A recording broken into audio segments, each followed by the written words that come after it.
अल्लाह को राज़ी कर लें। वला ताहिनु वला तहज़नु अंतुमुल अलौना इन कुंतुम मोमिनीन, न तुम बुज़दिल बनो न सुस्ती दिखाओ, बुलंद तुम ही रहोगे। शर्त कर दी कि मोमिन बन जाओ। और मेरे भाइयों, हम में मोमिन बनने में देर हो सकती है, उस रब में बुलंदियाँ देने में देर नहीं है। अमल से ज़िंदगी बनती है, जन्नत भी जहन्नम भी। ये खाकी अपनी फितरत में न नूरी है न नारी, ये जिस्म न जन्नती है न जहन्नमी है। इसको अमल करके बनाएंगे। डट जाए अल्लाह के दीन के साथ, जुड़ जाए अल्लाह के दीन के साथ, कुरान के साथ मोहब्बत बना ले, नबी की सीरत को अपने साथ जोड़ ले। इंशाअल्लाह दुनिया में भी अल्लाह कामयाबियां देगा और आखिरत में भी कामयाबियां अता फरमाएगा। मेरे मसाइल, मेरी परेशानियां, मेरे दुख, मेरी तकलीफें मैं लोगों के सामने बयान करता हूं, कभी अपने रब के सामने बयान किया है? भागेंगे एमपीए के पास, एमएनए के पास, वडेरे के पास, चौधरी के पास, फलां के पास, एसपी के पास, मेरा ये मसला। और मेरे रब के सामने कभी खड़े होकर देखा है ये काम करके? मेरी तकलीफ है, परेशानी है, मुझे दुख है, मुझे कोई मसला है, अपने रब के सामने गिर जाऊं सजदे में, आंखों में आंसू बहाऊं। तमाम तारीफ़ें अल्लाह वहदहु ला शरीक के लिए, जिस अल्लाह तबारक व तआला ने हमें बेशुमार नेमतें अता फ़रमाईं। उन नेमतों में सबसे बड़ी जो नेमत अल्लाह तबारक व तआला ने हमें अता फ़रमाई है वो दीन इस्लाम, ईमान की है।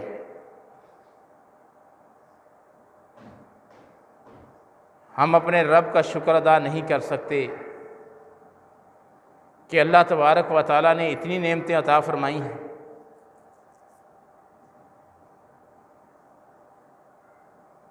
प्यारे पैगम्बर हज़रत मुहम्मद रसूलुल्लाह सल्लल्लाहु अलैहि वसल्लम रात का क़याम किया करते थे। अम्मा जी आयशा रज़ी अल्लाह ताला अन्हा फरमाती हैं, अल्लाह के नबी आप तो मासूमुल ख़ता हैं, इतना लंबा क़याम रात का करते हैं, पाँव सूज जाते हैं।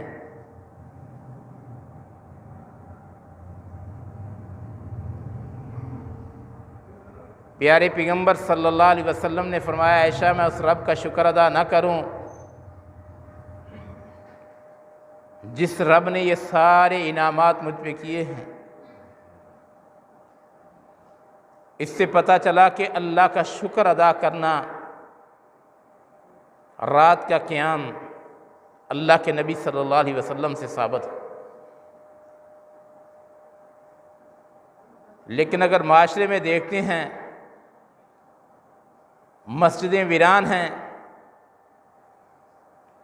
मौलवी साहब इंतज़ार में है कि कोई आए, मुक्तदी आए, तकबीर कहे, मैं नमाज़ पढ़ाऊँ।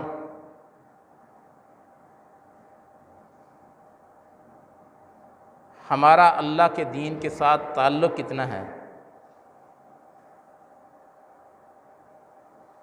जिस अल्लाह ने हमें पैदा किया, जो अल्लाह हमें रिज़्क़ देता है, जिस अल्लाह ने हमें सेहत, तंदुरुस्ती, इनाम दिया है, उस रब का शुक्र अदा कितना करते हैं? बेशुमार नेमतें जो हम इस्तेमाल करते हैं, खाते हैं, पहनते हैं, रहते हैं, कितना शुक्र अदा करते हैं हम?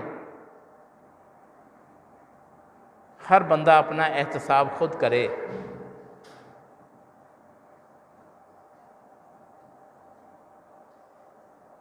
एक उंगली अगर मेरे हाथ की रुक जाए, मेरा हाथ काम नहीं कर सकता पूरा। फिर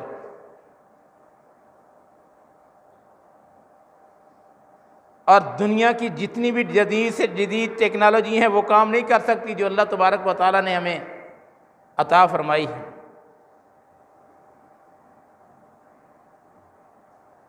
लेकिन हमारे अंदर तकब्बर, घमंड, इबादत ना करना क्या है? ये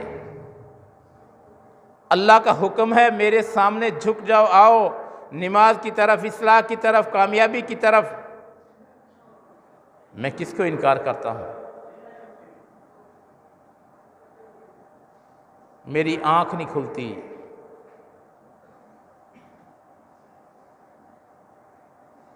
सबसे बड़ा मसला है मेरी फजर में आंख नहीं खुलती। क्या वजह है इसकी? क्या मैं रब का इतना नाफरमान हो गया हूं, इतने गुनाह कर चुका हूं कि अल्लाह मुझे पसंद नहीं करता अपने सामने खड़े होने के लिए?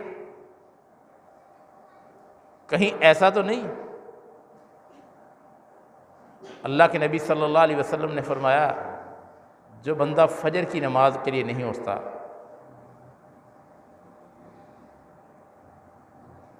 सोया रहता है हत्ता कि फजर की नमाज का वक़्त गुज़र चुका होता है, तो शैतान उसके कान में पेशाब करके चला जाता है। कभी गौर किया हमने? मेरी रोज़ाना की रूटीन ये है कि मेरी फजर की नमाज के वक़्त आँख नहीं खुलती। मुझे अगर किसी ने कह दिया कि तुझे फजर के वक्त मैंने 500 रुपये देने हैं और मेरी आँख खुल जाएगी, मेरी दुकान का टाइम 5 बजे का हो, मेरी आँख खुल जाएगी, मेरी खेती बाड़ी में पानी का वारा हो रात को 1 बजे का, मैं देखता हूँ कैसे मेरी आँख नहीं खुलती। कभी किसी ने आज तक कहा कोई बात नहीं, खैर है, ये एक बार नहीं लगाया तो क्या होगा?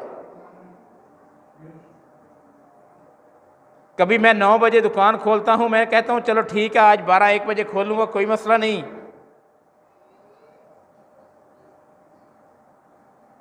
भाइयों, ये सारी बरकतें अता फरमाने वाला, ये सेहत देने वाला, ये इनामात देने वाला रब, हम उसकी कितनी नाफरमानियाँ करते चले जा रहे हैं। वो रब फिर भी हमें अता फरमा रहा है।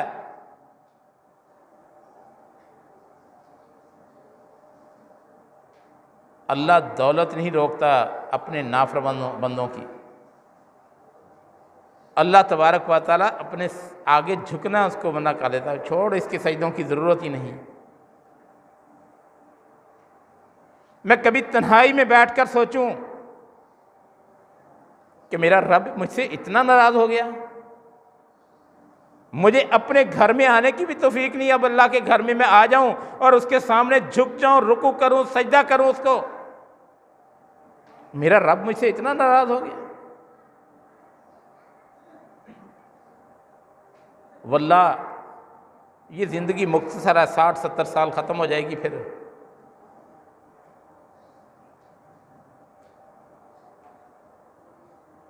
मेरा अकीदा ठीक है, अल्हम्दुलिल्लाह, इस पे भी मैं अल्लाह का शुक्र अदा करूं, लेकिन मेरी नमाजें ठीक नहीं। अल्लाह सूरह मुदस्सर में फरमाता है, जन्नती जहन्नमियों से पूछेंगे और तुम्हें कौन सी चीज़ जहन्नम में ले गई? वो क्या जवाब देंगे? हम नमाज नहीं पढ़ा करते थे।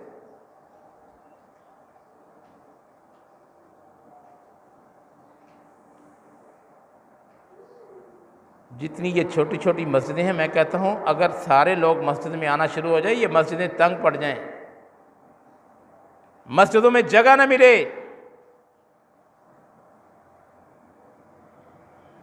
हमने अपने रब की कदर ना की, हमने अपने रब को पहचाना नहीं।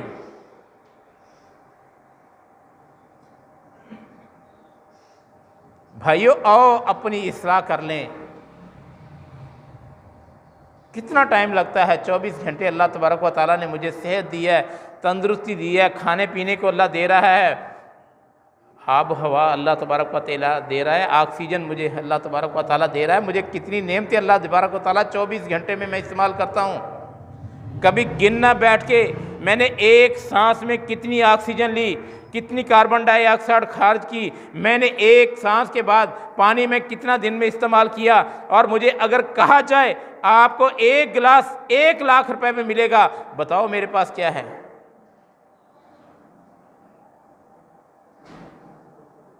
जाओ पूछो उन लोगों से जिनके पास पानी, हम तो टूटी खोल लेते हैं, बैठ जाते हैं नीचे, और जिनके पास पानी नहीं उनसे पूछ के देखो इस पानी की नेमत को, क्या नेमत है ये।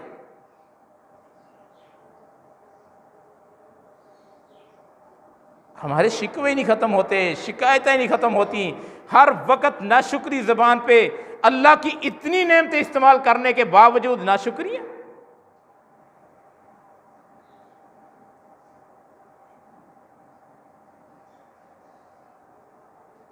अपने आप को चेंज कर लें, अल्लाह के दीन के साथ ढाल जाएं, अल्लाह के दीन के साथ जुड़ जाएं मजबूत के साथ। अल्लाह का दीन मोहताज नहीं है हमारा, हम अल्लाह के दीन के मोहताज हैं। याद रखो, मैं सोचूंगा मेरी नमाज पढ़ने से क्या फ़र्क पड़ेगा, अल्लाह तबारक व तआला को कोई फ़र्क नहीं पड़ता, लेकिन मुझे फ़र्क पड़ जाएगा। मेरी मौत का कोई वक़्त नहीं है, अचानक किसी दिन ऐलान होना है फ़लाँ शख्स फौत हो गया, लोग बातें करें अभी फ़लाँ जगह देखा था इसको, अच्छा खासा था, क्या हो गया इसको।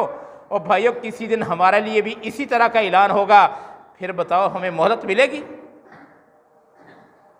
उस अंधेरी कब्र में, और जिसमें न लाइट है, न रोशनी है, न पंखा है, न एसी है। आज तो थोड़ी देर लाइट चली जाती है, परेशान हो जाते हैं। उस कब्र के लिए मेरी तैयारी क्या है? मुझे कितनी फिक्र है उस कब्र के लिए। मैं अपने हाथों से अपने प्यारों को दफना के आया हूं, और जिनके लिए आज मैं मेहनत करता हूं, दिन रात एक करता हूं, जिनके लिए मैं ठगियां भी करता हूं, फ्रॉड भी करता हूं, धोखा भी देता हूं। यही कहेंगे जल्दी करें, दफन करके आ जाएं, कहीं बदबू ना छोड़ जाए ये लाश।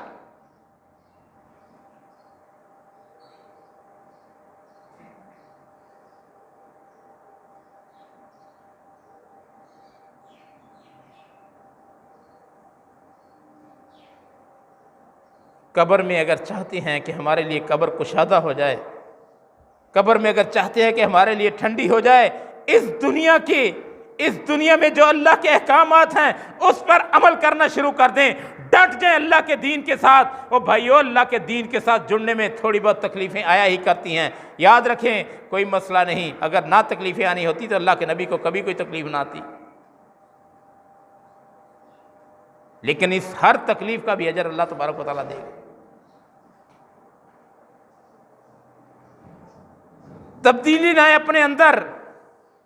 मैं अक्सर कहा करता हूं कि अपने 5, 6, 7 फुट कद पे इस्लाम को नाफिज कर लें। कौन सी रुकावट है ये मेरे जिस्म में इस्लाम को नाफिज करने में? किसने मुझे रोका है कि मैं दाढ़ी सुन्नत के मुताबिक ना रखूं? किसने मुझे रोका है मैं शलवार टखनों से ऊपर ना रखूं? किसने रोका है मैं अपनी औरतों को पर्दा ना करवाऊं? आज तक किसी ने मुझे रोका हो, मुझे बताएं। इस जिस्म पे हुकूमत किसकी चलती है? ये 5-7 मरले का जो मेरा घर है उस पे हुकूमत किसकी है? मैं किसी और की बात चलने देता हूं अपने घर में? जब दीन का मामला होता है, अच्छा क्या करें? भाई, ये कोताही किस में है? मैं खुद दीन पे चलने को तैयार नहीं, मैं अपने बच्चों को कैसे दीन पे चलाऊंगा? मैं नहीं चाहता अपने अल्लाह के दीन के साथ जुड़ना, 5 वक्त अपने बच्चों को लाऊं, नमाज में साथ खड़ा करूं। अल्लाह के नबी का हुक्म है कि बच्चा 7 साल का हो जाए उसको मस्जिद में लेकर आओ, और जब 10 साल का हो जाए और अगर नमाज ना पढ़े फिर उस पर सख्ती करो। ला इकराह फिद्दीन, दीन में सख्ती नहीं है, कुरान में ये भी है। लेकिन यहाँ अल्लाह के नबी सल्लल्लाहु अलैहि वसल्लम ने फरमाया, बच्चा 10 साल का हो जाए, नमाज ना पढ़े, उसे डांटो, डपटो, उसको मारो। लेकिन आज तक वल्लाह मैंने नहीं देखा किसी ने बच्चों की नमाज की वजह से डांट डपट की हो। हाँ, दुकान पे नहीं गया उसके लिए डांटूंगा, स्कूल नहीं गया उसके लिए मारूंगा, ट्यूशन पे नहीं गया उसके लिए सख्ती करूंगा।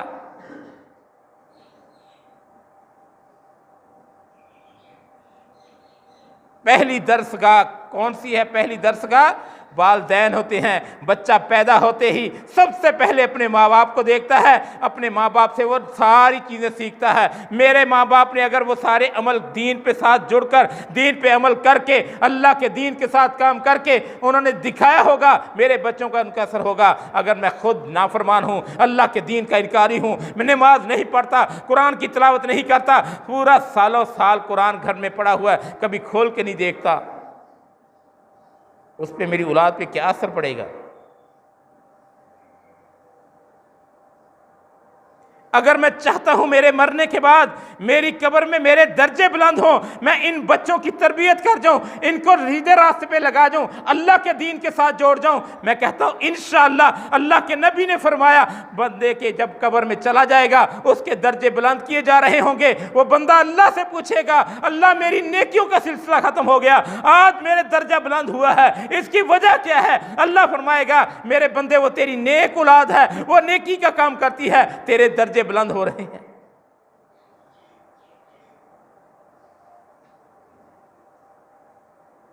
आओ मेरे भाइयों, कुछ कर जाएं इस दुनिया के लिए, इस माशरे को कुछ बना के चले जाएं। चले जाना है, कोई एक बंदा नहीं रहा। आदम अलैहिस्सलाम से लेकर अब तक ये जोही के जितने कब्रिस्तान भरे पड़े हैं ये भी इसी दुनिया में थे। वो यही कहते थे हमारे बगैर ये दुनिया नहीं चलेगी। क्या ख्याल है, दुनिया रुक गई?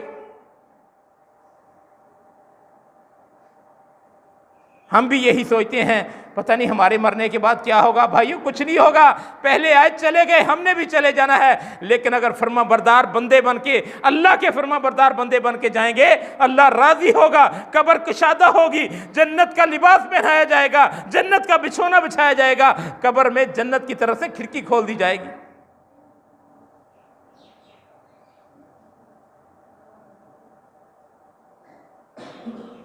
लेकिन मेरे भाइयों अमल से ज़िंदगी बनती है, जन्नत भी जहन्नम भी।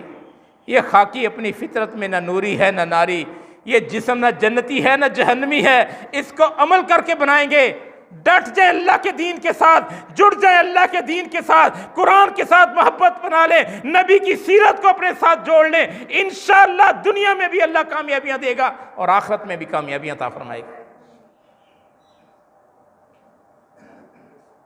मेरे मसाइल, मेरी परेशानियां, मेरे दुख, मेरी तकलीफ़ें मैं लोगों के सामने बयान करता हूं, कभी अपने रब के सामने बयान किए हैं? रात को उठ जाऊं, मेरी परेशानी है, मेरा मसला है, मुझे तकलीफ है, मुझे बीमारी है, मेरे लिए कोई इतनी बड़ी आजमाइश आ चुकी है, रात को उठ जाऊं, मसल्ले पे खड़े हो जाऊं, अपने रब को मनाना शुरू कर दूं, अल्लाह सारी परेशानियों के हल तेरे पास हैं, अल्लाह मेरी ये परेशानी, मेरा मसला ये माफ कर दे मुझे।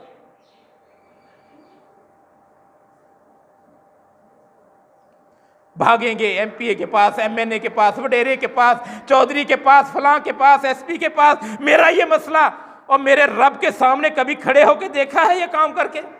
मेरी तकलीफ है, परेशानी है, मुझे दुख है, मुझे कोई मसला है, अपने रब के सामने गिर जाऊं सजदे में, आंखों में आंसू बहाऊं? मुझे तो आंखों में से आंसू भी नहीं आते अब। गुनाह कर करके दिल पत्थर हो चुका है, नहीं आते आंसू मेरे। और भाइयों अल्लाह से डर कर मैं कहता हूं अपनी गलतियां लोगों के सामने ना बयान करो। अक्सर लोग कहते हैं मैं गुनाहगार हूं, और भाइयों लोगों को बताने से बेहतर है अपने रब को बताएं, अल्लाह मैं गुनाहगार हूं, मुझे माफ कर दे। वहां से माफी के चांस बहुत ज्यादा हैं। दुनिया को बताने से गवाही बना रहे हो, लोगों को कहकर ये मैं गुनाहगार हूं लोगों को बता रहा हूं। अपने गुनाह अपने रब को बताएं, गिन गिन के बताएं, या अल्लाह मैंने फलां गुनाह कर लिया, फलां गलती हो गई, जाने में हो गई, अनजाने में हो गई, अल्लाह मुझसे हो गई, तू मुझे माफ कर दे। वो बड़ा गफूर रहीम है, माफ करने में देरी नहीं करता। लेकिन करे कौन? मैं तो दुनिया को सोचता हूं, मेरी सारी तगदो दुनिया के लिए है, मेरा सारा कुछ, मेरे सारे मसाइल दुनिया के अपने रब से हल कराने के लिए नहीं। अल्लाह के नबी सल्लल्लाहु अलैहि वसल्लम ने फरमाया तुम्हारे जूते का तस्मा टूट जाए अपने रब से मांगो। क्या मेरा यह अकीदा है? आज कितने का होगा तस्मा? 10 रुपए का होगा। उसके लिए भी अल्लाह के नबी सल्लल्लाहु अलैहि वसल्लम ने फरमाया अपने रब से मांगो।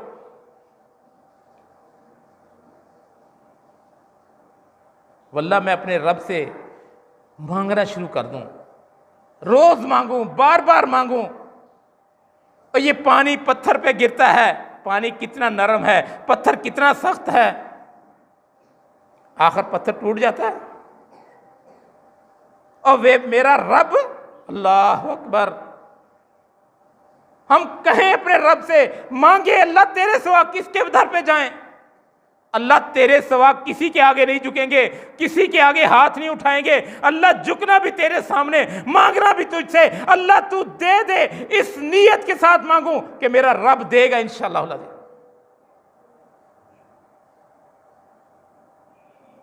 हमारी दुआएं भी नाउमीदी के साथ पता नहीं कबूल होनी है कि नहीं। अल्लाह के नबी सल्लल्लाहु अलैहि वसल्लम ने फरमाया, मोमन की कोई दुआ रद्द नहीं होती, मोमन की कोई दुआ रद्द नहीं होती, हर दुआ कबूल होती है। कुछ दुआएं अल्लाह दुनिया में दे देता है और कुछ आखिरत में देगा।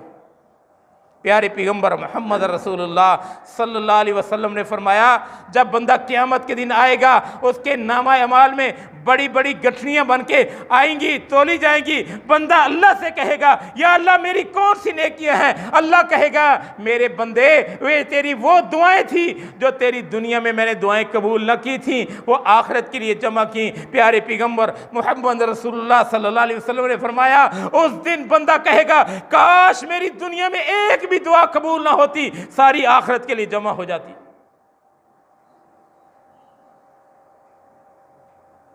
हम दुआ मांगने में भी कंजूस हैं, कंजूसी करते हैं दुआ मांगने में। और रब से मांगना है तो मांगे डट के, उस रब के खजाने में कोई कमी नहीं आएगी। हम जितना मांगे, जिस जबान में मांगे, वो रब हर जबान समझता है, हर जबान के समझकर इंशाअल्लाह उसको अता भी फरमाता है। वो रब स्याह रात हो, स्याह पत्थर हो और रात की अंधेरे में चूंटी चल रही हो, मेरा रब उसको देख भी रहा है, उसकी आहट भी सुन रहा है। और हम तो इतने बड़े इंसान हैं, जब अल्लाह के सामने खड़े होंगे हमारे रब सुनेगा नहीं? सुनेगा, बिल्कुल सुनेगा, बल्कि सुनेगा नहीं, उस पर अमल भी होगा, अल्लाह अता भी फरमाएगा। इस तक इकरार के साथ, इस नीयत के साथ दुआ करूं, मेरी कोई दुआ अल्लाह रद्द नहीं करेगा। मैं डट के दुआ करूं, इंशाअल्लाह अल्लाह दुआएं कबूल करेगा।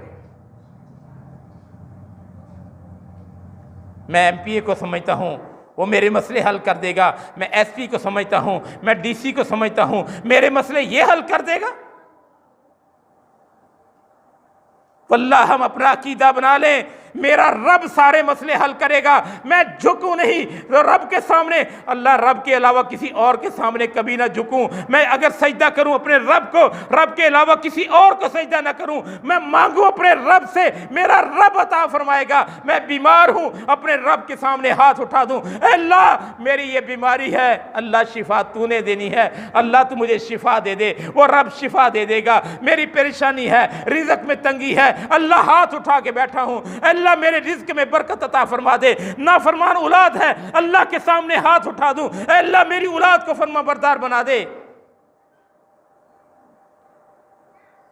नाम ले लेकर दुआ किया करें मेरे भाइयों, नाम ले लेकर, अपने बच्चों के नाम ले लेकर, अपने घर वालों के नाम ले लेकर, अपने अजीज़ व अकारब के फौत होने वालों के नाम ले लेकर दुआ करें। अल्लाह मेरे दादा को फलां को फौत हो चुका है, अल्लाह माफ़ कर दे। मेरा अब्बा जान फौत हो गए हैं, अल्लाह उसके गुनाह माफ़ कर दे, अल्लाह उसकी कब्र को जन्नत का बगीचा बना दे। और मेरा रब कितना गफूर रहीम है। आज मैं दुआ करूँगा, कल आने वाले दिनों में मेरी औलाद मेरे लिए दुआ करेगी।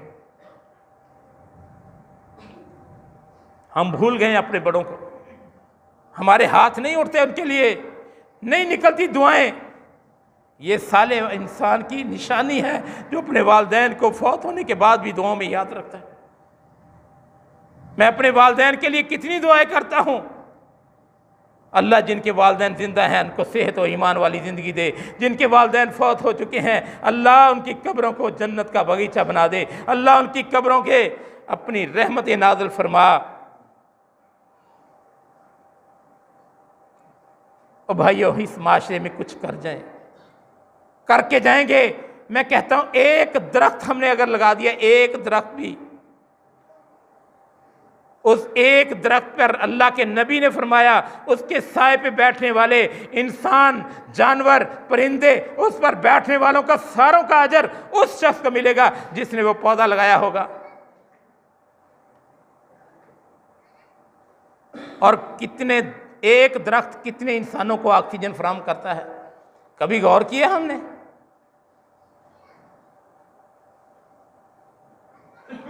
उसका सारे का सारा अजर उस शख्स को मिल रहा है जिसने वो एक पौधा लगाया होगा। रास्ते से तकलीफ दे छह हटा देना सदका है। वल्लाह हमारा मुसलमानों का तो हर काम ही सदका है। मुस्कुरा के किसी को मिल देना सदका है। आओ मेरे भाइयों, अल्लाह के दीन के साथ डट जाएं, जुड़ जाएं। इंशाअल्लाह ये दीन गालिब होने के लिए आया है, मगलूब होने के लिए नहीं आया। ये सुन लो, अल्लाह ने इस दीन को गलबा देना ही देना है। अगर हमारे हाथों से अल्लाह इस दीन को गलबा दे दे तो हम खुशकिस्मत ठहरेंगे, नहीं तो अल्लाह हमें रिजेक्ट करकेगा, हमारी जगह किसी और को ले आएगा। ये दीन तो अल्लाह ने गालिब करना ही करना है। मैं मोहताज हूं अल्लाह के दीन का, मैं मोहताज हूं अल्लाह के दीन के काम का। अल्लाह के नबी सल्लल्लाहु अलैहि वसल्लम ने फरमाया, अल्लाह जिससे मोहब्बत करता है उसको अपने दीन की समझ देता है, अल्लाह जिससे मोहब्बत करता है उसको अपने दीन के लिए इस्तेमाल करता है। आज हम अल्लाह के दीन के लिए कितने इस्तेमाल होते हैं? अल्लाह अपने आप को देखें, चेक करें अपने आप को, कुरान खोल लें, बैठ जाएं, पढ़ना शुरू कर दें। वल असर, अल्लाह कसम उठा के कह रहा है, अल्लाह अकबर। अल्लाह तबारक व तआला को क्या जरूरत है कसम उठाने की? अल्लाह तबारक व तआला अगर कसम ना भी उठाए, हमें तो यकीन है जो भी अल्लाह तबारक व तआला ने फरमाया हक और सच। इन्नल इंसान लाफी खुसर, हर इंसान घाटे में है। बनी आदम जितने भी इंसान दुनिया में आए हैं वो सारे के सारे घाटे में हैं। इल्लल्लज़ीना आमनू, मगर वो लोग जो ईमान लाए। घाटे से बचे हुए की पहली निशानी ईमान लाने वाले।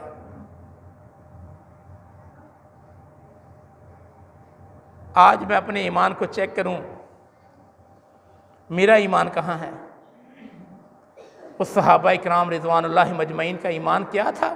बिलाल रजी अल्लाह ताला अन्हु के मक्के की गलियों में घसीटा जा रहा है, कभी तपती रेत पे लटाया जा रहा है। कहा अहद, अल्लाह अहद, अल्लाह अहद, एक ही ज़बान पे लफ्ज़ अल्लाह अहद, अल्लाह एक है। उफ तक नहीं कहा, वो किसी को शिकवा नहीं किया, मुझे इस दीन की वजह से तकलीफ यार नहीं, मुझे थोड़ी सी तकलीफ आ जाए, मेरा वाविला, मेरा शोर अल्लाह सुनने जैसा होता है।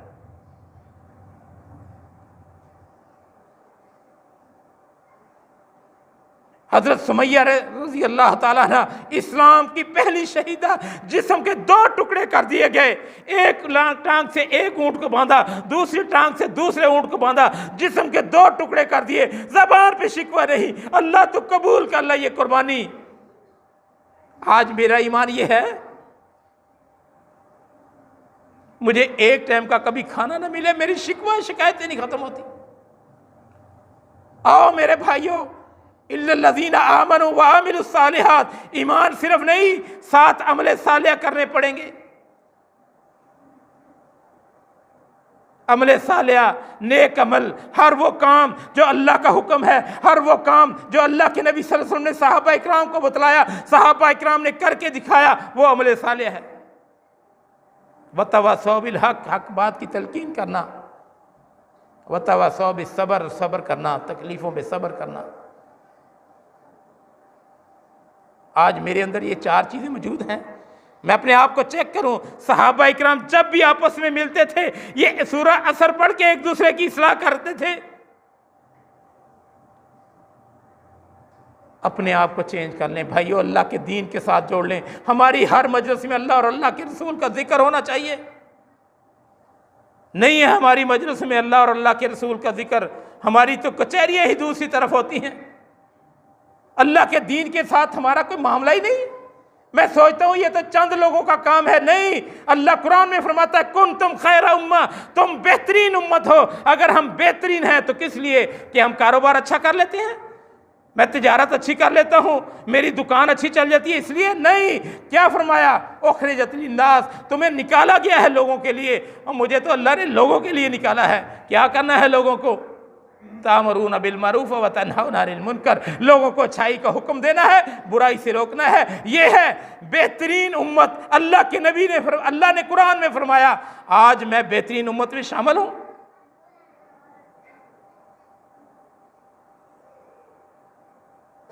अल्लाह के नबी सल्लल्लाहु अलैहि वसल्लम ने फरमाया, बनी इसराइल की कौम, अल्लाह तबारक व तआला ने कहा हफ्ते वाले दिन मछली का शिकार नहीं करना।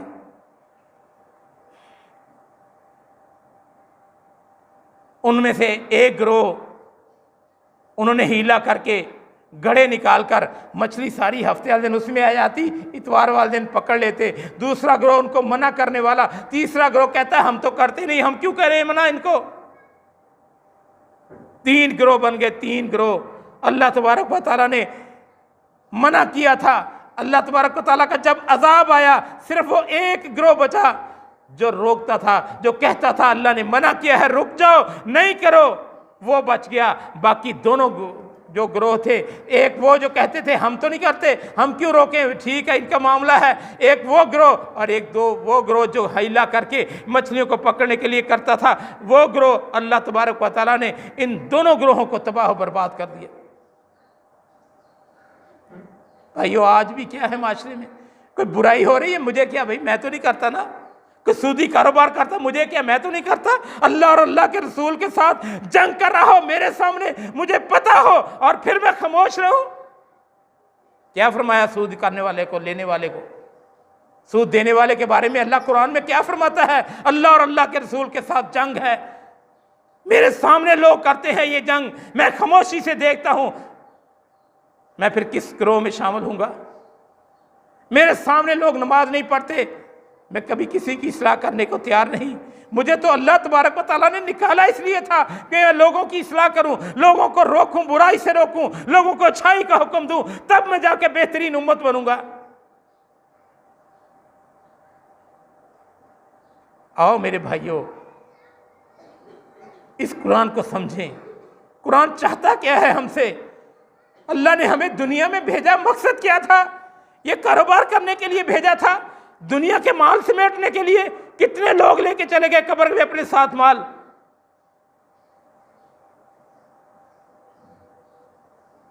वल्लाह मैं कहता हूं, वो सारी जमीन छोड़कर सरकारी कब्रिस्तान में दफनाते हैं, और जो मेहनत करके वो हजारों एकड़ बनाता है, उसमें दफन करने के लिए भी जगह नहीं। वो करोड़ों रुपए खर्च करके कोठी बनाता है, उसमें दफन करने के लिए भी तो कोई तैयार नहीं। कहां दफनाते हैं? सरकारी कब्रिस्तान में जाके दफना दो।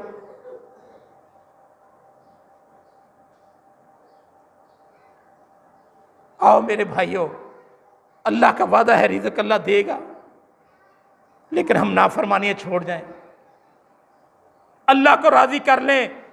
वला ताहिनु वला तहज़नु अंतुमुल अलाउना इन कुंतुम मोमिनीन। न तुम बुज़दिल बनो, न सुस्ती दिखाओ, बुलंद तुम ही रहोगे। शर्त कर दी कि मोमिन बन जाओ। और मेरे भाइयों, हम में मोमिन बनने में देर हो सकती है, उस रब में बुलंदियां देने में देर नहीं है। वो रब तो कुन फयकून कह के कर देगा सब।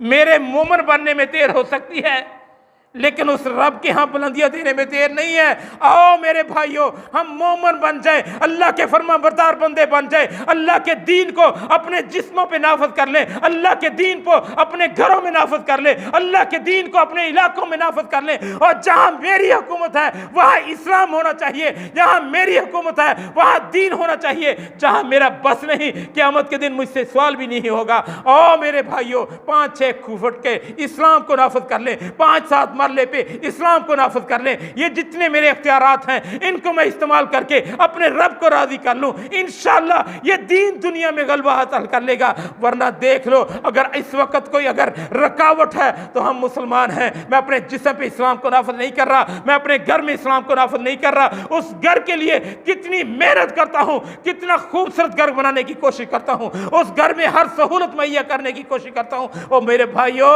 अगर मेरा बच्चा वो जहन्नम की आग में चला गया, मुझे बताओ इस खूबसूरत घर का मुझे कितना फायदा होगा? अल्लाह के नबी सल्लल्लाहु अलैहि वसल्लम के 9 हुजरा मुबारक थे, 9। जब वो गिराने का वक़्त आया, वक़्त का खलीफा रो रहा था, कहता है मस्जिद नबी बड़ी करने की वजह से ये 9 हुजरे गिरा रहा हूं। आने वाले लोग अल्लाह के नबी को घरों को देखेंगे कैसे? कैसे पता चलेगा नबी सल्लल्लाहु अलैहि वसल्लम के घर कैसे थे? आज मेरे पास थोड़े से पैसे आ जाएं, मैं तो घरों में मुख्तलिफ डिज़ाइनों से लगाता हूँ मार्बल, एसी हर साल चेंज करने, घर के कलर चेंज करने। मेरी तो कोशिश यही है। प्यारे पैगंबर सल्लल्लाहु अलैहि वसल्लम के 9 घर थे, 9। कहता काश मस्जिद नबी के लिए ये जगह ना बनानी होती, मैं रखे रखता। ये अल्लाह के नबी के हुजरे, आने वाले लोग देखते कि अल्लाह के नबी के ये घर थे। आओ मेरे भाइयों, हम अपनी इस्लाह कर लें, अपने रब को राज़ी कर लें, अपने जिस्मों पे इस्लाम को नाफिज कर लें, अपने घरों में इस्लाम को नाफिज कर लें। इंशाअल्लाह अल्लाह तबारक व तआला हमसे पूरी दुनिया के गलबे का काम लेगा। अल्लाह हमें ज़िंदा रखे दावत जिहाद के कामों में। अल्लाह हमें मौत शहादत वाली, वमा अलैना इल्लल बलागुल मुबीन।